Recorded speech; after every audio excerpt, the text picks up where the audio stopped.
Hello students, and I am your teacher April. Good morning class. So week 6 is all about square root. What do we mean by square root? A square root of a number is a number when multiplied by itself will give you the original number. For example, the square root of 9 is positive 3 and negative 3. Why?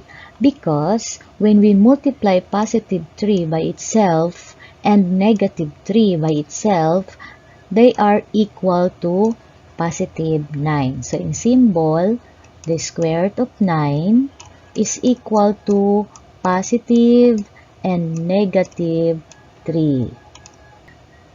Pag minultiply natin yung negative 3 times negative 3 will give us positive 9. Positive 3 times positive 3 will give us also positive 9. Kaya ang roots niya ay, or ang sagot niya ay negative 3 and positive 3. Okay, so if the square root of a number is non-terminating or non-repeating decimal, we say that it is an irrational number. Sa madaling salita, kapag kinuha mo yung square root at hindi sakto ang sagot, then it is an irrational number. Okay? Take note class that every positive number has two roots. One is positive and the other is negative. So on the left side, I have list of perfect square starting from square root of 1 to square root of 900. For example, square root of 1 is equal to positive 1 and negative 1. Square root of 4 is equal to positive 2 and negative 2. And so on and so forth. Now, what do you mean by principal square root? When we say principal, it refers to the positive square root of a given number or radicand. Ano naman yung radicand? Ang radicand ay yung number na nasa loob ng radical sign or nasa loob ng square root symbol. Okay, so let's say for example, square root of 16. Ano yung number na kapag minultiply mo sa sarili, ang sagot ay 16? So we take positive 4 times positive 4 equals 16. Negative 4 times negative 4 equals 16. Now, there are two roots. Positive square root as the principal square root. And that is 4 times 4. So, ito ang tinatawag na principal root. Kasi, siya ang may positive root. Okay? So, the principal root is rational if the radicand is a perfect square. So, yung mga list of perfect square na makikita ninyo sa bandang kaliwa are all rational numbers. It gives an exact answer. If not, the principal square root is irrational. So, kung hindi sakto ang sagot at hindi siya perfect square, then it is irrational numbers. And 0 has only one square root, and that is 0. Okay? Okay, in learning task number 1, you are to identify whether the following numbers are rational or irrational. So when we say rational numbers, these are all numbers that are perfect square. At kapag naman irrational, hindi sakto ang sagot at hindi siya perfect square. Okay, for example, find the principal root of square root of 49. So as you can see, 49 is a perfect square. So masasabi mo na siya ay rational. So square root of 49 is positive 7 and negative 7. So this means that the square root of 49 is either positive 7 and negative 7, because if we are going to multiply 7 by itself, it gives us 49. If we multiply negative 7 by itself, it gives us also 49. So therefore, square root of 49 has a square root, or the principal square root of positive 7. So therefore, it is rational. Next, number 2. Determine whether the principal root square root of 17 is rational or irrational. So, square root of 17 is, ang 17 ba perfect square? No. So, therefore, it is an irrational. Okay, so letter B of your learning task number 1, you are asked to what integers the square root, what two integers the square root of a number can be found. So, kung mapapansin ninyo, ang mga given natin ay hindi perfect square or irrational sila. So, we are asked to find the two consecutive. So, mag-i-estimate lang tayo dito. For example, between which two consecutive integers does square root of 6 lies? So, meron ako dito mga listahan sa bandang kanan at hahanapin natin saan makikita ang square root of 6. So, siya ay makikita sa pagitan ng square root of 4 and square root of 9. So, therefore, ano yung dalawang magkasunod na number na kung saan makikita ang square root of 6? Siya ay nasa pagitan ng 2 at saka 3.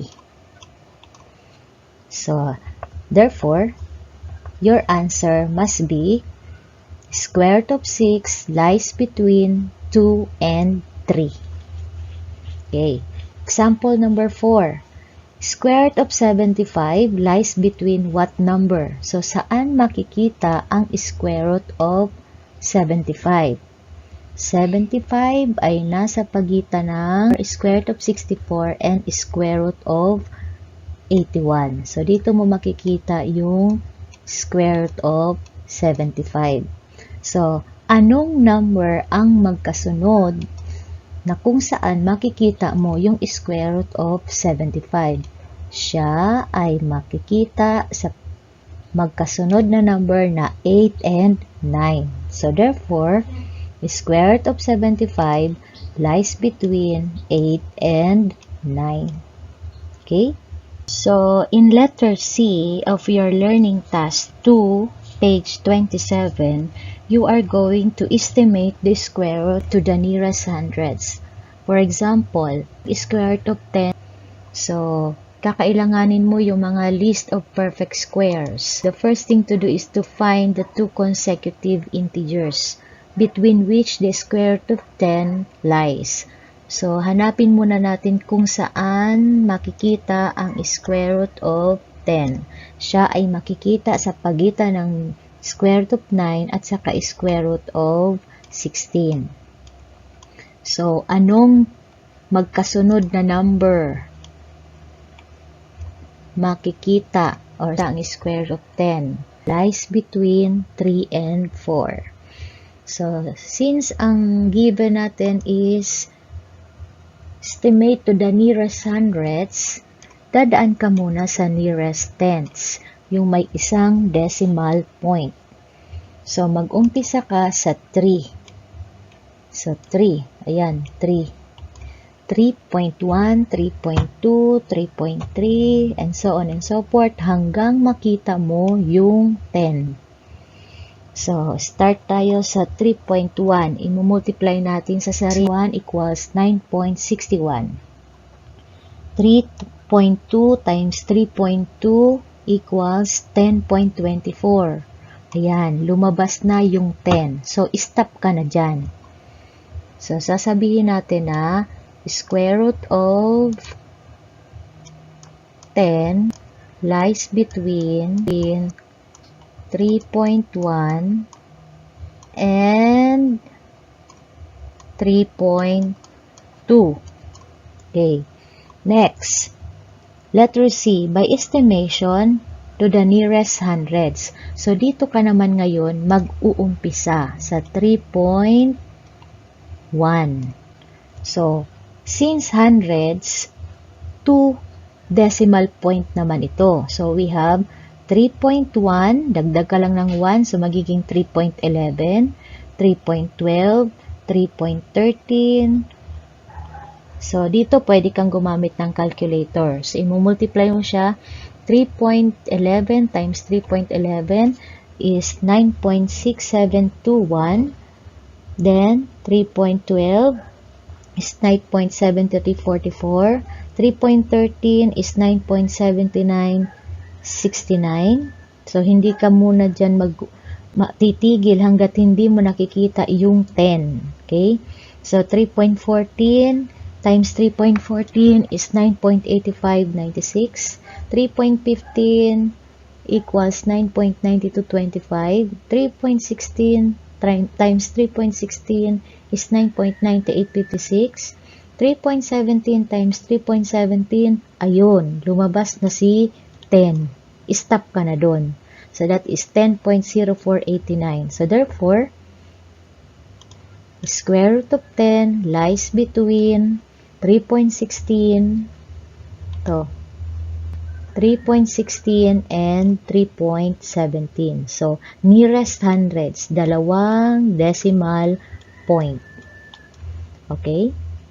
Letter D of your learning task 2 on page 27, you are asked to plot the irrational numbers in a given number line. So, let's say for example, plot the following irrational numbers on a number line. So, we have square root of 3, square root of 23, and square root of 48. So, first we're going to find two consecutive numbers between which this square root lies. So, let's say for example, square root of 3. So, where can we find square root of 3 based on the list of perfect square? So, ang square root of 3 ay matatagpuan sa pagitan ng square root of 1 and square root of 4. So, what two consecutive numbers between square root of 3 lies? So, it lies between 1 and 2. Okay? So, 1 and 2. So, since square root of 3 is much closer to the square root of 4, so mas closer siya sa positive 2. So, dito sa 2. So, ipa-plot mo lang siya malapit sa positive 2. Okay, next. What about square root of 23? So, saan ba matatagpuan ang square root of 3? So, matatagpuan siya sa pagitan ng square root of 16 and square root of 25. So, dito matatagpuan ang square root of 23. So, what two consecutive numbers? So, we have positive 4 and positive 5. So, positive 4 and positive 5. So, 23. Saan ba pinakamalapit ang 23? So, siya ay pinakamalapit sa square root of 25 and that is 5. So, ipa-plot mo lang siya doon sa malapit sa 5. Okay, next. How about square root of 48? Is much closer to square root of 36 and or lies between square root of 36 and square root of 49. What two consecutive does square root of 48 lies? So, it lies between 6 and 7. So, 6 and 7. So, 48, 49. Saan siya mas pinakamalapit? Sa square root of 49 which is 7. So, ipa-plot mo lang siya. Pinakamalapit sa 7. Thank you for watching. I'm your teacher April. Remember, study with love, study with all your heart.